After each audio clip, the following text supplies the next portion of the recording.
Good evening. I'm Greg Fowler. I'm the Associate Dean of the College of Fine Arts and Communication at Towson University. Welcome to the 13th Annual Bridges to the World International Film Festival. Tonight's screening presents the people, environment, and culture of Japan through the award-winning film For Love's Sake. Just to remind you, next week is the final film of our festival, and we'll be screening a film from Egypt. Before I introduce tonight's guests, a few housekeeping details. Tonight's film will be available on Vimeo. After the conclusion of the introduction, we'll post a link to the film in the chat box. The chat box is located on the control bar of your Zoom platform, which should be at the top or bottom of your Zoom window. Please leave your Zoom webinar open when you leave to watch the film, but please make sure you turn off your camera and mute your audio when you do. After the film ends, please come back to the Zoom webinar for a post-screening question and answer with our guests. Please use the question and answer box to ask any questions about Japan, sake, or tonight's film. It's my pleasure and honor to introduce our guests for tonight's film. First, please welcome Minister Shinichi Saida, Head of the Economic Department at the Embassy of Japan in the United States. Minister Saida entered the Japanese Ministry of Foreign Affairs in 1989 and has represented Japan around the world for 32 years. Besides the United States, he's been stationed in Germany, Vietnam, and Ethiopia, and has worked with the World Trade Organization, the Tokyo International Conference on African Development, and the Global Fund. Thank you, Minister Saida, for joining us tonight. We deeply appreciate your time. And if you could say a few words for us, that would be wonderful. Thank you so much for introducing me, and thanks for having me here tonight, Greg-san. Our embassy is really proud and honored to be able to join as a partner the 13th Bridges to the World International Film Festival by World Artist Experiences. Let me renew our sincere appreciation to Ms. President Betty McGuinness for her dedicated engagement and leadership. Today's event is carried out within the framework of celebrating the 40th anniversary of sister state relationship between Maryland and Kanagawa Prefecture. Let me thank Ms. Tomoko Hogenboom, Chair of the Sister State Committee, and Ms. Mandy Nitch of Maryland Department of State for materializing this wonderful event.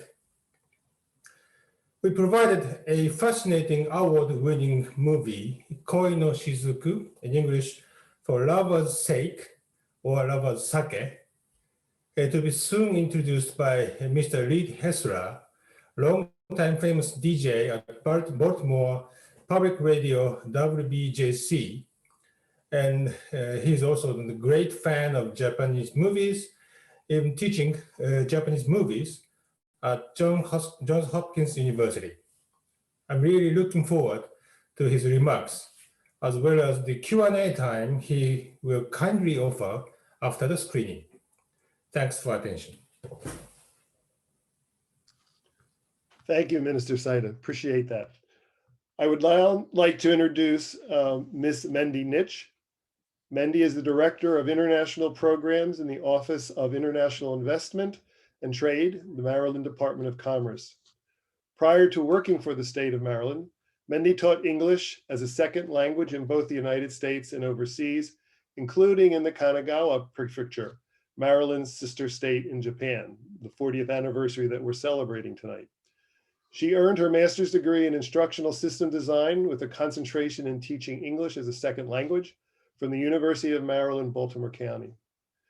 She has worked in international relations for the state of Maryland government for 14 years with both the Office of the Secretary of State and the Department of Commerce. Mandy, if you could say a few words, please. Thank you, Dr. Fowler, and thank you, Mrs. Saida. It's my pleasure to be with you all this evening. And as Mr. Saida kindly referenced, Maryland does in fact have a long history with Japan. This includes many exchanges and agreements in sectors from education to health science and economics. And 2021 is in fact the 40th anniversary of the very special Maryland Kanagawa Prefecture Sister City relationship.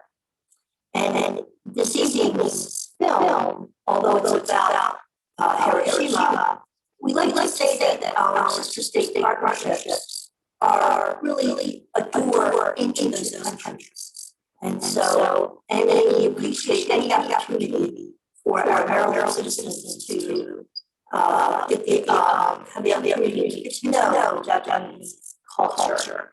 I'd like to thank World Art Experiences and Japanese Embassy for their continued support of all of our sister state programs. Thank you. Thank you very much, Mendy. We had a little trouble with your audio there, but I think we got sort of the gist of what you were saying. Finally, before the film, I'd like to introduce you now to Reed Hessler. As Minister Saida said, Reed Hessler was the producer announcer for classical music on Baltimore Public Radio WBJZ for 39 years. For several years, his blogs have appeared on the WBJC website, and his posting and comments on various subjects, including his unconventional personal viewpoints, appear frequently on Facebook. He has a degree in English with honors from Washington College in Chestertown, Maryland, and postgraduate studies in film and music from Towson University. He taught Asian cinema at Johns Hopkins University, and he is a film programmer for the Baltimore Kawasaki Sister City Committee. He has seen thousands of Asian films, and we look forward to hearing his insights tonight. Reed, if you want to come on and say a few words for us.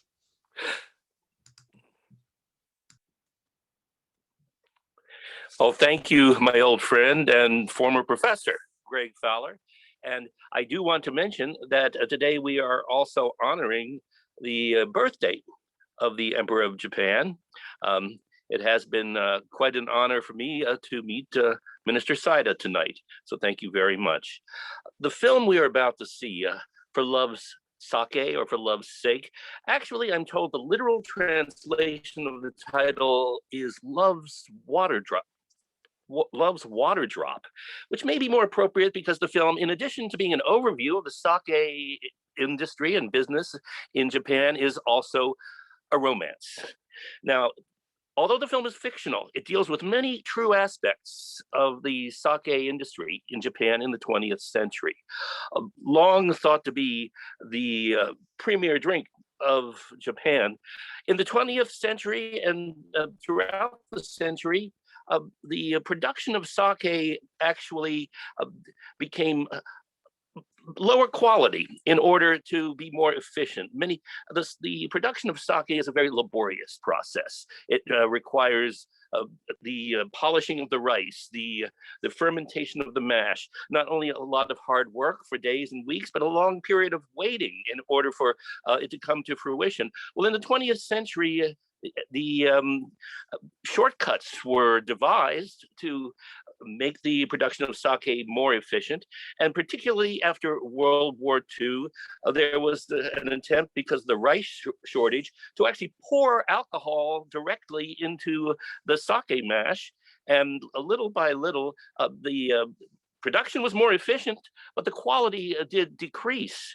And by the 1960s, beer was actually outselling sake in Japan for the first time in centuries. Now, ironically, during that time, there was a increase of interest internationally outside of Japan in the consumption of sake.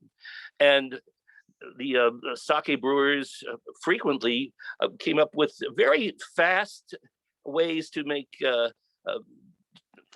mass-produced sake for international consumption. And indeed, the quality was not all that good, but they were able to sell more. Well, over the past few decades, there has been a return to the traditional, laborious, time-consuming process of brewing and making sake, and the quality has increased. Not only that, but there has been an increase of the number of women in the male-dominated field of sake brewing. Now, there are 20,000 sake breweries in Japan. Of those, only 50 of them are owned by women, and only 20 of them have female tojis, which is the Japanese word for master sake brewer. So we are going to see a film tonight about a young woman who learns the art of sake.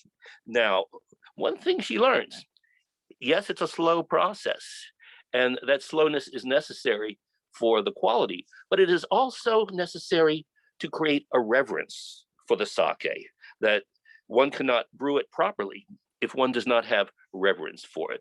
And we will see in this film a sake brewer who returns to some very old-fashioned methods of brewing sake, using wooden barrels instead of enamel-covered steel barrels, harvesting rice in a very time-consuming fashion.